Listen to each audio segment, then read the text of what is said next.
Hello बच्चों, स्वागत है आपका हमारे यूट्यूब चैनल ओम लर्निंग क्लासेस में। तो जैसा कि हम लोग पढ़ रहे हैं यूपी बोर्ड क्लास 11 अकाउंट्स का चैप्टर 3 जो कि है लेन देनों का अभिलेखन भाग 1, जिसमें कि आज हम लोग समझेंगे आईजीएसटी से रिलेटेड जनरल एंट्रीज़ के बारे में। और अगर अभी तक आपने इस चैप्टर की पिछले इंपॉर्टेंट वीडियोस नहीं देखी हैं तो डिस्क्रिप्शन बॉक्स में लिंक है, आप वहां से जा कर के देख सकते हैं।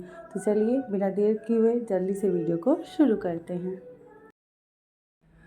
तो देखिए, सबसे पहले तो हम लोग को ये पता होना चाहिए कि आईजीएसटी होती क्या है। तो लास्ट वीडियो में ही हमने आपको समझाया था कि जो आईजीएसटी होती है, जिसे हम लोग integrated goods and services tax बोलते हैं, ये कब लगाई जाती है? ये उस वक्त इस जीएसटी को लगाया जाता है जब किन्हीं दो अलग अलग राज्यों के बीच में जब वस्तु या सेवा का क्रय विक्रय होता है, तो उस कंडीशन में जो जीएसटी लगाई जाती है उसको बोलते हैं आईजीएसटी।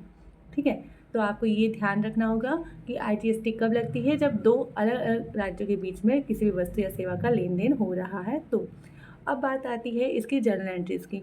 तो इसकी जर्नल एंट्रीज़ भी बहुत ही सिंपल है, जैसा कि हमने अभी पिछली वीडियो में सीजीएसटी और एसजीएसटी के लिए जो जर्नल एंट्रीज़ की थी, उन्हीं पर ये जर्नल एंट्रीज़ जो है आधारित है। तो अगर आपने वो जो वीडियो है, वो जो पिछली वीडियो है वो अभी तक नहीं देखी, तो पहले आप वो वीडियो देखिए ताकि आपको इस वीडियो का कॉन्सेप्ट काफ़ी अच्छे से क्लियर हो जाए। ठीक है, तो हम ये मान के चल रहे हैं कि आपने वो लास्ट वीडियो देखी है। अब हम लोग आगे बढ़ते हैं। तो अब हम लोग जनरल एंट्रीज़ की बात करते हैं कि जब आईजीएसटी अप्लाई होता है तो उस कंडीशन में जनरल एंट्रीज़ कैसे होती हैं। तो सबसे पहले आप मान लीजिए कि राज्य के बाहर से माल या संपत्ति की खरीदारी हुई है। जैसे आप यूपी में रहते हैं और आपने पटना से, ठीक है, आपने बिहार से क्या किया है, कुछ सामान मंगवाया है अपने बिजनेस के लिए। तो उस कंडीशन में क्या हो जाएगा, परचेज अकाउंट डेबिट करेंगे अगर आपने सामान खरीदा है तो, और या फिर कोई संपत्ति खरीदी है तो एसेट्स अकाउंट को डेबिट करेंगे। और क्योंकि जो इनपुट जीएसटी होती है वो कब लगती है, जब हम लोग सामान खरीदते हैं, इसीलिए हमने बोला कि आपको लास्ट वीडियो देखनी होगी। ठीक है, तो यहाँ पर क्या हो जाएगा, इनपुट आईजीएसटी लगेगी, तो इनपुट आईजीएसटी अकाउंट को डेबिट करेंगे। और 2, कैश में तो वैसे जब हम लोग राज्य के बाहर से खरीदारी करते हैं तो कैश में तो पेमेंट नहीं होता है, बट फिर भी हमने यहाँ पे कैश लिखा है। ये बैंक से पेमेंट हुआ तो बैंक लिखेंगे, या फिर अगर उधार हमने खरीदा है तो जिससे भी हमने उधारी सामान खरीदा है उसका यहाँ पे नाम मेंशन करेंगे। ठीक है, तो देखिए सेम एंट्री है पिछली, जैसे हम लोग सीजीएसटी एसजीएसटी के लिए करते थे, तो यहाँ पर क्या हुआ है, बस सीजीएसटी एसजीएसटी की जगह पे हमने क्या किया है, आईजीएसटी को मेंशन किया। ठीक, फिर दूसरा है राज्य के बाहर माल या संपत्ति का अगर हम लोग विक्रय कर रहे हैं तो। ठीक है, अभी हमने खरीदा है, अब अगर हम लोग बेचेंगे तो सेम वही हो जाएगा कि कैश या बैंक, या फिर अगर हम उधार बेच रहे हैं तो जिसको भी उधार बेच रहे हो उसका नाम डेबिट करेंगे। 2, सेल्स हो जाएगा अगर माल बेच रहे हैं तो, और अगर संपत्ति बेच रहे हैं तो एसेट्स का नाम लिख देंगे। और 2, आउटपुट आईजीएसटी यहाँ पर क्रेडिट हो जाएगा। ठीक है, तो इस तरीके से यहाँ पे माल के क्रय और माल के विक्रय पर एंट्री होगी। आपको ये ध्यान देना है कि आईजीएसटी आप तभी लगाएंगे जब राज्य के बाहर से खरीदारी या जो है वो विक्रय हो रहा है तो, और ये चीज़ें क्वेश्चन में मेंशन रहेंगी, तो आपको यहाँ पे चिंता करने की ज़रूरत नहीं। ठीक, तो ये हो गया खरीदने और बेचने का। अब जब हमने सामान खरीद लिया और बेच लिया, लास्ट में क्या होता है कि हम लोग जो हमारी इनपुट जीएसटी है और आउटपुट जीएसटी है उसको समायोजित करते हैं, और जो शेष राशि बचती है उससे हम लोग क्या करते हैं, अपनी सरकार जो हमारी होती है उसको पे कर देते हैं। ठीक है, तो यहाँ पे इनपुट आईजीएसटी को हम लोग क्या करेंगे, आउटपुट आईजीएसटी से समायोजित करेंगे, और जो शेष राशि बचेगी उसका हम लोग सरकार को भुगतान करेंगे। ये चीज़ कब होगी, जब हमारी आउटपुट आईजीएसटी अधिक हो। ठीक है, आउटपुट आईजीएसटी जब हमारी अगर ज़्यादा होगी उसी कंडीशन में हमें पेमेंट करना होगा। अगर हमारी इनपुट आईजीएसटी ज़्यादा होगी तो हमें क्या होगा, पेमेंट नहीं करना होगा। ठीक है, तो जैसे कि आउटपुट आईजीएसटी क्या होती है, जो आपने कलेक्ट किया, जो आपको जीएसटी मिली है कस्टमर से, और इनपुट जीएसटी क्या होती है, जो आपने सामान खरीदते टाइम पेमेंट किया है। तो यहाँ पर अगर आपने कलेक्ट ज़्यादा किया है तो आपको सरकार को तो देना पड़ेगा। ठीक है, तो उस कंडीशन में क्या एंट्री हो जाएगी, output IGST account debit to input IGST account, और जो शेष राशि बचेगी उसका भुगतान करने के लिए टू बैंक अकाउंट कर देंगे। ठीक है, तो यहाँ पे अभी आप फिलहाल जनरल एंट्री देखिए, और अगर लास्ट वीडियो देखें आप तो आपको ये समझ में आ रहा होगा, और अगर अभी भी नहीं समझ में आ रहा तो अभी हम लोग एक न्यूमेरिकल सॉल्व करेंगे जिससे कि आपको ज़्यादा अच्छे से समझ में आएगा। ठीक है, तो ये एंट्री कब होगी, जब आउटपुट आईजीएसटी ज़्यादा हो इनपुट आईजीएसटी से। ठीक है, अब हम लोग देखेंगे कि अगर हमारी इनपुट आईजीएसटी ज़्यादा है आउटपुट जीएसटी से, तब हम लोग क्या करेंगे। तो देखिए, अगर हमारे इनपुट IGST को जब हम लोग आउटपुट IGST, आउटपुट CGST तथा आउटपुट SGST में समायोजित करेंगे और शेष राशि का भुगतान करेंगे, ये कब होगा? जब हमारी इनपुट IGST की राशि आउटपुट IGST की राशि से अधिक होती है तो। ठीक है, अब यहाँ पे थोड़ा सा आपको समझना है। जो इनपुट GST होती है ये हमारी एसेट्स होती है, हमने पिछली वीडियो में डिस्कस किया था, और आउटपुट GST जो होती है वो हमारी लायबिलिटी होती है। इनपुट IGST जो है वो हम लोग स्टार्टिंग में पे किए रहते हैं, लेकिन बाद में ये हमारी एसेट्स के तौर पे काम करती है। लेकिन आउटपुट GST जो होती है वो हमें बाद में सरकार को पेमेंट करनी होती है। तो यहाँ पर है कि अगर इनपुट IGST हमारी ज़्यादा है और आउटपुट कम है, यानी कि आपको आउटपुट आपकी IGST 20,000 मान लीजिए है और इनपुट आपकी 30,000 है, ठीक है, तो आपको सरकार को अब कुछ देने को बचा ही नहीं। ठीक है, सरकार को देने को बचा नहीं, क्योंकि आपने पहले से 30,000 पेमेंट कर चुके हैं आप, और अब सरकार आपसे डायरेक्टली 20,000 मांग रही है, जिसमें से कि आप 30,000 पहले ही पेमेंट कर चुके हैं, तो आपके पास अभी भी 10,000 बच रहा है, तो आपको सरकार को पेमेंट करने की कोई ज़रूरत ही नहीं है। तो इस कंडीशन में ये जो 10,000 बच रहा है इसका आप कहाँ यूज़ करेंगे? तो इसका यूज़ हम लोग क्या करते हैं, सबसे पहले जैसे ये इनपुट IGST है, इससे हम लोग आउटपुट IGST का मतलब कैंसिल आउट कर दिए, समायोजित कर दिए। ठीक है, तो इसमें से 20,000 खत्म हो गया, बचा अब यहाँ का 10,000 रुपये। और अब इस 10,000 से सबसे पहले हम लोग किसे समायोजित करेंगे? अब हम लोग समायोजित करेंगे आउटपुट CGST को, यानी कि अभी हमें जितना CGST का पेमेंट करना है, अगर इसमें से पेमेंट हो गया तो हम लोग सबसे पहले इसमें से पेमेंट करेंगे, और अगर नहीं हुआ, मतलब इससे पूरा पेमेंट नहीं हुआ, तो जो इनपुट CGST बचेगी उससे करेंगे। हम यहाँ पे मान के चल रहे हैं कि हमें आउटपुट CGST के लिए 5,000 पेमेंट करना था, जो कि इसमें से IGST में से पेमेंट हो गया। ठीक है, तो अभी भी इसमें क्या हुआ, 5,000 और बचा।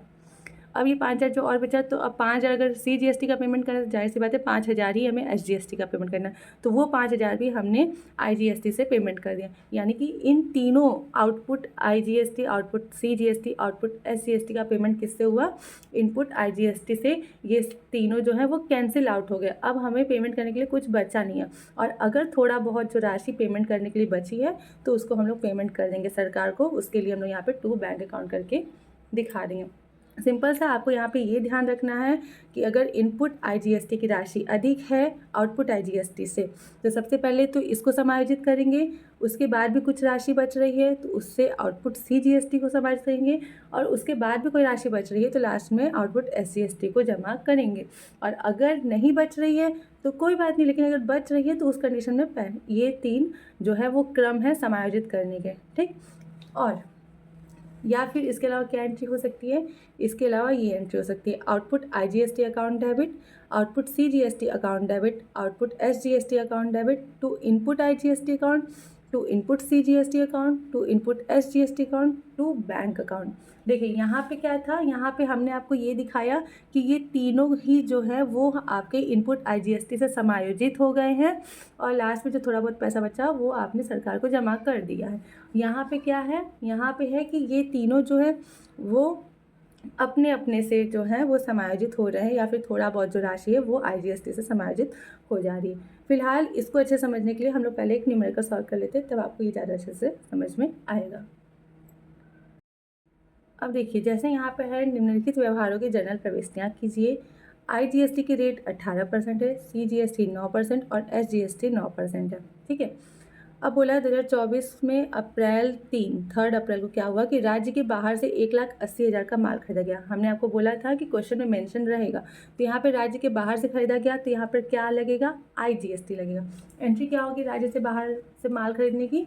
परचेस अकाउंट डेबिट करेंगे, इनपुट IGST अकाउंट डेबिट करेंगे और टू बैंक अकाउंट कर देंगे। कितने का माल खरीदा है? 1,80,000 का। IGST की रेट कितनी है? 18%। तो 1,80,000 का 18% निकालेंगे तो कितना आ जाएगा? 32,400 रुपये। तो टोटल इसको जोड़ेंगे तो उसने कितने का सामान खरीदा? 2,12,400 रुपये का उसने सामान खरीदा। इसी तरीके से 8 अप्रैल को राज्य के बाहर 2 लाख का माल उसने बेचा है। ठीक है, ये भी काम राज्य के बाहर हो रहा है, 2 लाख का माल उसने बेचा है। एंट्री क्या हो जाएगी? Bank account debit to sales account to output IGST account हो जाएगा।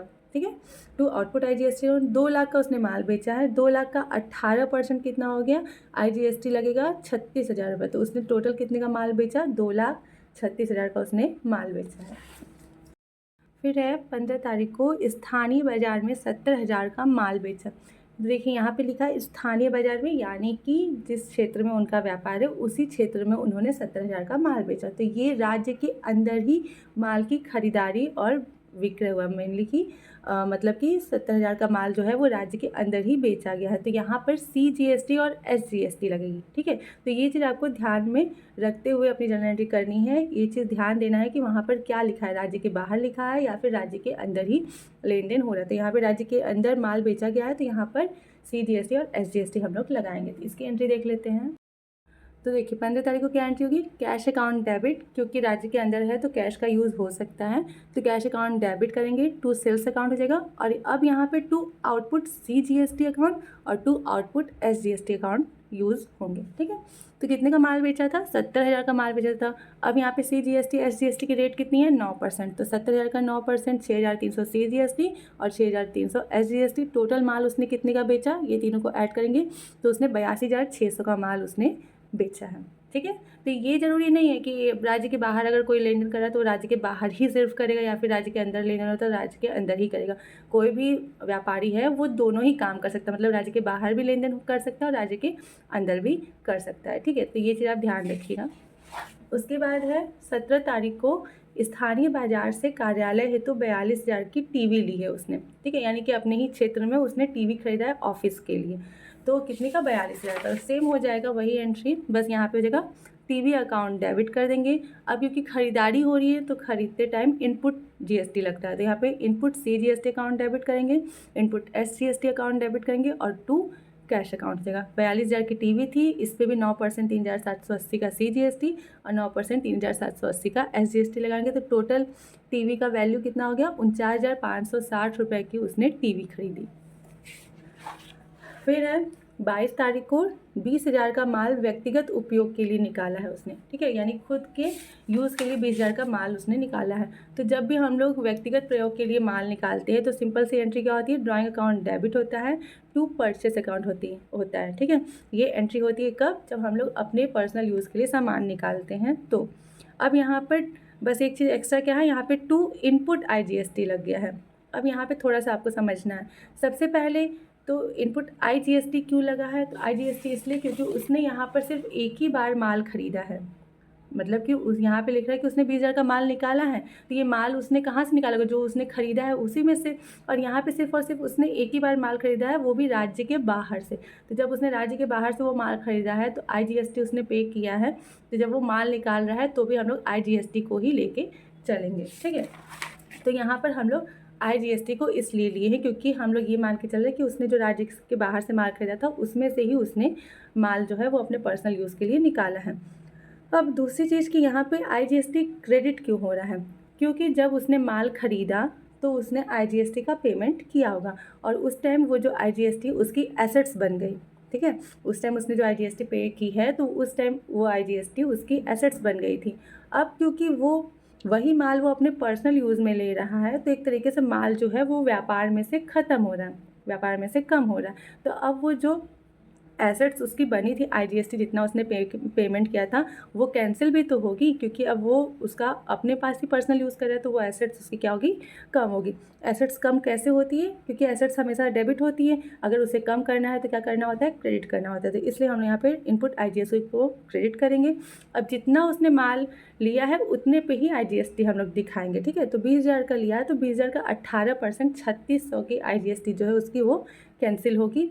तो यहाँ पे टोटल उसने माल कितने का निकाला, 23,600 का माल उसने निकाला है, ठीक। अब लास्ट है 30 अप्रैल को GST की शेष राशि का भुगतान किया, ठीक है। तो यानी कि सारे हमारे सौदे हो चुके, खरीदने बेचने का सारा काम हो गया है। मंथ के लास्ट में क्या हुआ, GST का पेमेंट होगा सरकार को, ठीक है। तो इसके लिए हमें क्या करना होगा, एंट्री तो हम लोग बाद में देखेंगे। सबसे पहले हम लोग ये देखते हैं कि आखिर में हमें सरकार को GST कितनी पे करनी है, ठीक है। तो सबसे पहले देखिए यहाँ पे IGST, CGST और SGST को तीनों को हमें पे करना होगा सरकार को। ये I का मतलब इनपुट GST है और O का मतलब आउटपुट GST, ठीक है। तो IGST जो है, जो इनपुट IGST है वो टोटल हमारे पास थी 32,400, इनपुट जीएसटी जो होती है वो क्या होती है, डेबिट होती है। तो डेबिट में जो IGST थी, जैसा कि सिर्फ और सिर्फ एक ही बार इनपुट IGST हमने पे किया था, कितना 32,400, तो वो हमने यहाँ पर दिखा दिया।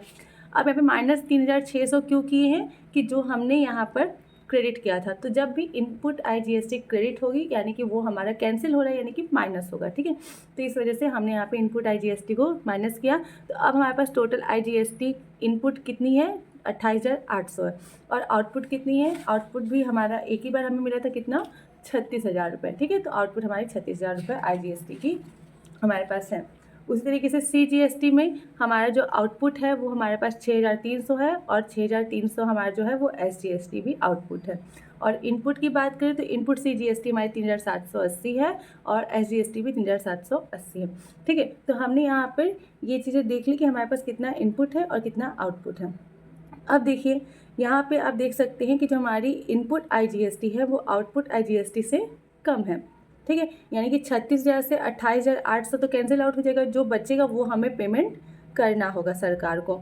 और यहाँ पर भी, यहाँ पर क्या है, यहाँ पर जो 6,300 आउटपुट CGST है, और इनपुट हमारे पास कितनी है 3,780, यानी कि 3,780 तो 6,300 में से माइनस हो जाएगी, जो बचेगा वो हमें सरकार को पेमेंट करना होगा CGST का, और सेम जितना बचेगा उतने ही हमें SGST का भी सरकार को पेमेंट करना पड़ेगा। तो इन तीनों ही कंडीशन में हमारी इनपुट GST जो है वो क्या है, वो कम है। तो एंट्री हमारी यहाँ पे क्या हो जाएगी, सबसे पहले जो हमारी पहली एंट्री थी, यानी कि जैसे मान लीजिए ये वाली जो सेकंड एंट्री थी, वो एंट्री हम लोग यहाँ पर करेंगे। तो आउटपुट IGST अकाउंट डेबिट होगा, आउटपुट CGST अकाउंट डेबिट होगा, output SGST account debit to input IGST, to input CGST, to input SGST, और जो सरकार को पेमेंट करेंगे उसके लिए बैंक अकाउंट, ठीक है। इस कंडीशन में क्या हो रहा है, हमारा IGST जो है वो इनपुट IGST जो है वो आउटपुट IGST से कम है। अब देखिए आउटपुट टोटल कितना है, 36,000 IGST का, 6,300 CGST का, और 6,300 SGST का। उसी तरीके से जो इनपुट का है वो भी हम लोग मेंशन कर देंगे। अब सरकार को हम लोग कितना देंगे, तो जैसा कि हमने आपको बताया था कि इस 36,000 में से 28,800 माइनस करेंगे तो कितना आया, 7,200। 7,200 जो है वो सरकार को IGST का देना होगा, ठीक है। IGST का 7,200, सेम वही CGST का 6,300 में से 3,780 कैंसिल हो जाएगा, कितना बचा 2,520 रुपये सरकार को चाहिए। तो 2,520 CGST का, और सेम 2,520 जो है वो SGST का। ये तीनों को ऐड करेंगे, कितना हो गया 12,240 रुपये सरकार को GST के तौर पे पेमेंट किया जाएगा, ठीक है। तो ये कंडीशन कब आती है, जब हमारी इनपुट IGST आउटपुट IGST से कम होती है, जो कि हमारी ये वाली नहीं, ये वाली जो एंट्री थी, ठीक है, ये वाली, ठीक है। इस कंडीशन में यहाँ पे बस हमने आपको क्या बताया था, IGST के बारे में बताया था, इस वजह से यहाँ पे सिंगल एंट्री है, और वहाँ पे क्या हो गया, वहाँ पे CGST और SGST की एंट्री भी मिक्स हो गई है, ठीक है। तो उससे कोई दिक्कत नहीं है। अब थोड़ा सा यहाँ पर, जैसे कि ये तो IGST हमारी इनपुट वाली कम थी, तब का कंडीशन था, जो कि सिंपल सा आपको समझ में आ गया। अब जो सेकंड कंडीशन हमने आपको बताया था कि अगर आउटपुट GST जो है, IGST जो है वो इनपुट से कम हो, तो यानी कि इनपुट अगर ज़्यादा हो तो क्या करेंगे। तो उस कंडीशन में हम लोग एक यहाँ पे छोटा सा बस एग्जाम्पल ऐसे ही सिर्फ आपको समझा दे रहे हैं, ताकि अगर एग्ज़ाम में ऐसा क्वेश्चन आए तो आप कर सकें, ठीक है। अब जैसे आप बस मान लीजिए इसको ये हटा दी, ठीक है। अब इसे दिमाग में मत रखिएगा, हम बस लास्ट वाली जो एडजस्टमेंट वाली एंट्री है उसको आपको समझा रहे हैं। आप मान लीजिए कि IGST जो है, ठीक है, इनपुट और आउटपुट, इनपुट अगर हमारी अधिक है, जैसे 36,000 इनपुट है, आउटपुट 30,000 की है बस। CGST इनपुट और आउटपुट, मान लीजिए जो CGST है वो इनपुट की 6,000 है और ये 10,000 है, और SGST भी सेम ही रहेगी, CGST और SGST हमेशा सेम रहता है, ठीक है, और ये 10,000 है, ओके। हमें यहाँ पे देखिए ये कंडीशन तो सेम वैसे ही है, आउटपुट ज़्यादा है और इनपुट कम है, ठीक है। इससे हमें उतना कोई खास लेना देना नहीं है, हमें लेना देना क्या है कि हमारा IGST में इनपुट ज़्यादा है और आउटपुट कम है। अब इस कंडीशन में हम लोग क्या करेंगे, इस कंडीशन में हमें करना ये है, सबसे पहले हम लोग मान लीजिए IGST का समायोजन करेंगे। तो आउटपुट IGST अकाउंट को डेबिट करेंगे टू इनपुट IGST हो जाएगा, ठीक। कितना, जो कम वाली राशि रहेगी उससे हम लोग समायोजित करते हैं। तो कम कितना है, 30,000। 30,000 आउटपुट IGST जो है वो समायोजित हो गया। ठीक, यानी कि अब सरकार को हमें IGST के तौर पे कुछ भी नहीं देना है, बल्कि हमारे पास अभी भी 6,000 बचा है। 30,000 तो एडजस्ट हो गया इनपुट IGST का आउटपुट में, अभी भी हमारे पास 6,000 इनपुट IGST का बचा है। अब इस 6,000 को अब हम लोग क्या करेंगे, अब इस 6,000 से हम लोग CGST को एडजस्ट करेंगे। तो कैसे करेंगे, तो एंट्री होगी आउटपुट CGST अकाउंट डेबिट करेंगे टू इनपुट IGST अकाउंट। ठीक है, ये हम क्यों बता रहे हैं कि पहले इनपुट IGST से हम लोग आउटपुट IGST को समायोजित करेंगे, फिर भी कोई राशि बच रही है तो अब हम लोग आउटपुट CGST को समायोजित करेंगे। तो आउटपुट CGST हमें कितना समायोजित करना है, हमें देना है 10,000 टोटल आउटपुट CGST का, और इनपुट IGST में हमारे पास कितना है, 6,000 है। ठीक है, तो ये 6,000 IGST का ले लेंगे। अभी भी हमें 4,000 और चाहिए। अब ये 6,000 क्या हुआ, ख़त्म हो गया, यानी कि अब यहाँ पे IGST ख़त्म हो गई। ठीक है, लेकिन अभी भी हमें 4,000 चाहिए। अब वो 4,000 हम लोग कहाँ से लेंगे, अब हम लोग ये CGST से लेंगे। तो यहाँ पे हो जाएगा टू इनपुट CGST। ठीक है, तो पहले IGST से समायोजित करेंगे, फिर भी अगर कोई राशि बच रही है तो CGST का ले लेंगे। तो CGST का 4,000 लेंगे। अब यहाँ पे CGST का 4,000 जब हम लोग इनपुट का ले लिए, तो अब यहाँ पे इनपुट CGST कितनी बची है, 2,000 अभी भी बची हुई है। ठीक, और यहाँ पे जो आपका है CGST वो भी आपका कैंसिल आउट हो गया। CGST भी अब आपको सरकार को पेमेंट नहीं करनी है। लास्ट हमारा बचता है SGST। तो आउटपुट SGST अकाउंट डेबिट करेंगे टू SGST भी हमें 10,000 देना है।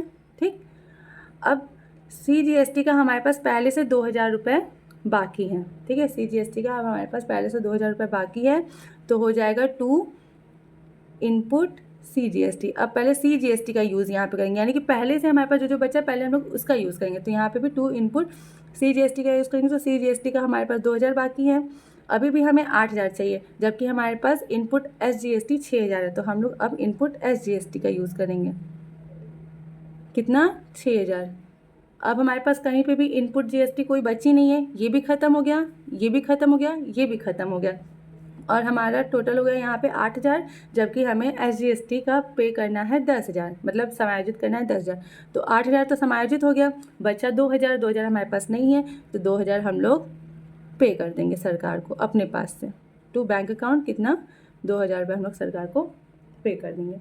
ठीक, तो ये हमारा ये एग्जाम्पल अलग से देने का मतलब बस इतना था, ताकि आपको ये समझ में आए कि कभी अगर हमारी इनपुट IGST ज़्यादा है आउटपुट IGST से, तो हम लोग उसका समायोजन आगे की GST में करते हैं। अब जैसे यहाँ पे इनपुट IGST जो है वो यहाँ पे ख़त्म हो गई CGST के पास, अगर ख़त्म नहीं हुई होती और भी राशि अगर बची होती तो उस राशि का यूज़ हम लोग SGST में करते हैं। ठीक है, तो इस तरीके से इनपुट IGST का समायोजन आगे के GST में किया जाता है। तो आई होप कि ये जो वीडियो है और ये जो क्वेश्चन है वो काफ़ी अच्छे से आपको समझ में आया होगा।